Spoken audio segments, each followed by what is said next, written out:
Startail Avenge. Startail Avenge. He plays his first game in the tiebreaker. He needs to win this game. If he loses it, then Keen has 2 victories and will advance to the Premier League together with Pick Baby. The Terran player spawns to the bottom right. Spawns for Team MVP. MVP Keen. Keen, after winning his game against Rune, if he loses now to Avenge, that would mean that he will hope that Avenge drops the third game against Rune, because then we have another tiebreaker coming in. Avenge and Keen, they are the 2 players in the first tiebreaker who could still advance to the Premier League. Rune has to hope now for Avenge to win the game and then for Keen to win, for himself to win the last game. Yes. It's no longer in his control. Yeah, he just, the only thing that he can hope for is another tiebreaker. So, that overlay went away really fast because Keen does not have 10 losses. That would be crazy, and he would not be in the group anymore. And it wouldn't even be possible. But, Keen is going CC first. He's switching everything up entirely. And playing a macro game on Akalon against an aggressive player like Avenge is definitely a good choice. Especially because it's not going to be what Avenge expects. He will scout it very early. And that's going to, of course... What Avenge will probably do, knowing his style, is either one of 2 things. Try to go into Mothership Core Zealot pressure, or cut out the gas production or gas mining and then just try to get a faster Nexus up. Already spotted here the probe going to work with his taser. And we have, of course, just to refresh your memory here, Keen is in the up and downs because he lost in the 3rd round of the Challenger League. He lost to True without taking a single map. Before that, he took down 0 in the 1st round, and he won against Swagger in the 2nd round against Protoss player, of course. And we have Avenge with a victory in round number 1 against Argo, and then in the 2nd round he lost to Jungbi. So Avenge and Keen meeting here, finding themselves in the tiebreaker together with Rune. And this might be the last game of the day. Yeah, look at this response. It's exactly what it says. He pulls out a gas. In fact, doesn't even mind a single one. Goes for the Zealot cancel. And now, economy-wise, Avenge is kind of ahead here because he has his Nexus up on the low ground faster. Yeah. But typical Keen goes double barracks as a follow-up, so he is going to have some aggression to put on here very quickly. You have, of course, in such a situation, only 2 choices. You can either go for a really heavy attack, or you can go for an economy style yourself. And that's exactly what Avenge does here. So we are going to see a little bit of a longer game. Keen not afraid to make that happen. Yeah. Sees the pylon over here on the right side, knows, of course, that there are 3 pylons in the main, meaning that probably not going to see any proxy oracles, even with the Nexus. And Keen goes to the 3rd barracks, bomber style here. He is going to be putting on some heavy aggression. It worked out for him okay, actually, on Star Station. He traded his entire army for only a few probes, but at the end of the day, it was enough. He kept his probe count high. He did the damage with the Reapers. Keep in mind what we saw on Whirlwind, where Avenge actually went for this super greedy build where he didn't get any units whatsoever. That was against Keen. So that is one of the things that he might actually decide to do again. And if Keen this time tries to hit him with a bit of a timing, that could work very well for him. So he's just trying to mix things up a little bit here. And it's going to be a while before Avenge gets information about whether there's a 3rd command center or not. It takes a long time. And double gas is going up here. Twilight Council comes down. This is one of those maps where a Blink build is actually super strong. Yeah. It's one of the favorite maps for Protoss players to use Blink. We could see DTs here as well, but Blink is just so strong on this map. There are a lot of points where you can just jump into your opponent's base. You can always try to attack the natural, but more common is just move into the potential 3rd base, and then you have a really good spot to attack the natural and the main base. I feel this is exactly what we might see here, if he really tries to be aggressive. This Stalker, if he doesn't turn around immediately, is going to be killed by the Marines, and he does not turn around immediately. He's killed by the Marines. Stalker has a bad day. Yeah, almost any time of the week I'd say DTs over Blink, but on this map is the one where Blink is possible, but it is Dark Shrine anyways. And now he's on his way trying to get back here because he went for the Dark Shrine, doesn't have a Mothership Core color, he's going to lose a lot of probes here. The Stalker is trying to run as fast as he can back. Does he see them? Does he see the probes? Oh, yes, he sees them. Oh, he's moving in, and oh my god, that is horrible for Avenge right now. But he only gets 1, 2. Okay, now he's starting to get 3, 4. Yeah, and the mining time, of course, too. So that is really bad. Avenge, once again, gambling a little bit. Oh, he might actually get another Stalker. Oh, that was huge sloppy mistake there. He lost that Stalker. Look at those Marines. He goes up the ramp.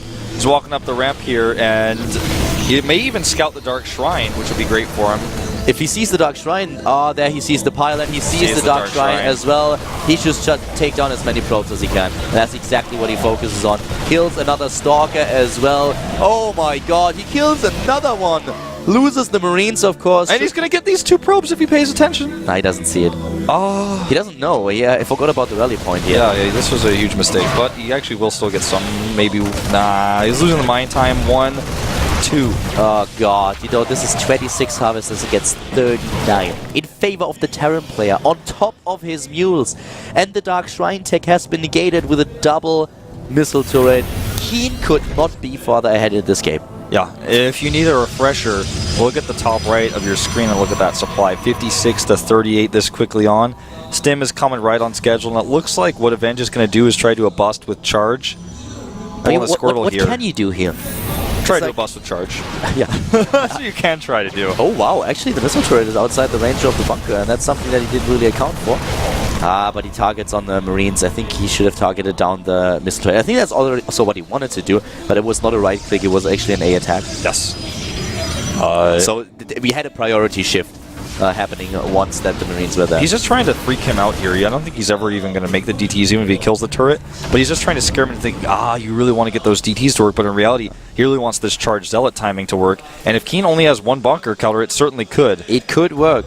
Commander Keen wants to jump to the Premier League, but without a proper defense, he might not be able to make it happen. He's still waiting for those DTs. Yeah. And you know, charge lots and Archons, that is what we might see here. Yes. DTs already moving in. Widowmines, on the other hand, coming into play. There are the Archons.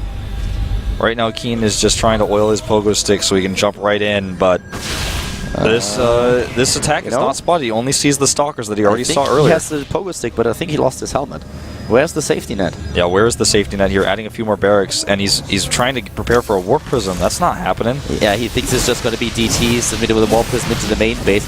Nice, hunting down a few of those. Oh, nice! Actually using those medivacs, but the main base and the natural exposed. Natural exposed. Here he goes in the bunker. Will the repair be good? The repair comes in just a few seconds, maybe Where too are late. Those sentries? There they are, finally, with those force fields. He needs those, but a lot of units already lost. The rest of the SCVs comes off the mineral. That bunker is still there. The bunker is still there. He messes it up. He totally botches it. A few more units coming in. The DT, did it get into the main base? I think it did. It's going in there. I don't No, he killed it. He killed it with a second turret that was in the main. Unbelievable. He actually is able to hold with a single bunker here. The SCVs repair the bunker, the force fields are not good enough, and Avenge, he had an opening, but he didn't use it. This is his mistake. This is Avenge's mistake here. Keen can turn on the God mode right now. There comes a He leaves the bunker. He walks out of the bunker. That's how confident he is here. The Widow Mine is taken out, but at what cost? Too many Zealots already going down. They focused here, and now the rest is eliminated as well. The force field's not strong enough. The army for Avenge goes down. Commander Keen is in the Premier League. GG. Keen has done it here. He's won the 2 games in a row, played his heart out, and I wish we got to see a celebration because he certainly deserves one right now. Where is that ceremony? This is the first time we've seen Keen sigh a relief in this group. He was looking so stressed out. Every win, every loss, no matter what was happening, he had his head in his hands. He lost his first game, and then he was able to take the match against Lino, come back into the group. But the 4th game in the regular group, he lost it too. And he looked really disappointed. But now he's done it. He's in the Premier League. Him and Pig Baby. Yeah, he and Pig Baby, a Protoss and a Terran advance into the Premier League. What a day of matches. I love them, man. Here they are. Pig Baby and Keen, everybody else 2-2, and then Lenok the punching bag down at 1-3. Yeah. Really, really well done. So we now have 6 of our 12 players that will be in Codas next season. Exactly. Next week we are of course going to continue with the up and downs. We have 3 more days left. 3 more days left, 3 more groups. Here you can see them: Squirtle, DRG, Yu-Gi-Oh! Trap, and Fantasy. A great group. Group D for Death, that's the one everybody is waiting for. Then we have, of course, Curious, Swagger, Marine King, Roro, and D. Another strong group coming up on Wednesday. That's Group E for I'm eager for that. And our last group, Kongho, Jokji, Effort, and Hurricane. And that's Group F for Fantastic, because all of these groups are going to be awesome next week. Same time as Monday, or rather Tuesday is at 6, the same time as today. Wednesday is the one that's at 1, and then of course Thursday will be at 6 again. Yeah, shifting a little bit with the times, so pay attention to that. That's of course a little bit different from what we usually have here. But really great day that we had today. We have 1 tiebreaker, and it was a very exciting one, but Keen, he makes it happen in tiebreaker number 1, doesn't go to a second one. Well played. Congratulations, both of them. Yeah, Keen really putting on the best games that I've seen from him in this matchup in quite some time. Just looking dominant in those last two Terran versus Proasses. Keep that in mind as well. We have a Saturday at 5 p.m. Korean Standard Time. Maru going up against Rain. A match that probably like nobody predicted. Nobody really thought that Maru could best Innovation and take him out without even dropping a single map. So a really good game coming up there. And make sure that you tune in for it. Yeah, absolutely. Do not miss it. Something else to do is to follow the two of us on Twitter. I'm ProxyWolf. He is Calder with an KH. So let us know how you feel about these matches. What group you're excited for next week. I think definitely Group D. But all of them are so good. Yeah. So let us know, and we are done for the day. I hope you enjoyed the games and the cast. We can see you guys next week on Tuesday. Stay tuned. Bye-bye.